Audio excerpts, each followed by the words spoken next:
I lost $300 in one crypto trade and it was 100% my fault. If you trade crypto in the US, this mistake can destroy your account. If you trade crypto in the US, Coinbase, Binance US, Kraken, this video might save you real money because I ignored one basic rule and paid for it. A few weeks ago, I saw a coin trending on X. Everyone was hyping it. Green candles everywhere, influencers posting rocket emojis. I thought, if I don't buy now, I'll miss it. So I clicked buy. 5 minutes later, price dumped. Hard. No stop loss, no plan. In less than 10 minutes, I was down $300. And that's when I realized I didn't lose money because of crypto. I lost money because of FOMO. Here's what FOMO trading does.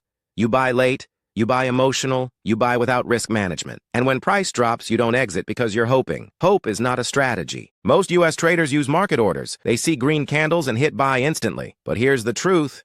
If a coin is already up 20 to 30% in minutes, your risk is higher than your reward. I learned this the expensive way. Here are 3 rules I follow now. No exceptions. Rule 1. If a coin pumps more than 20% without me, I skip it. Rule 2. I set my stop loss before I enter the trade. If I can't define my risk, I don't trade. Rule 3. If I miss a trade, I miss it. Will always be another setup.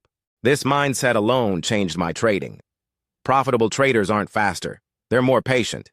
Losing $300 taught me a lesson worth thousands. If you're trading crypto in the US and still chasing pumps, you're not trading, you're gambling. And the market always punishes gamblers. Save this video before your next trade. Avoid this one mistake.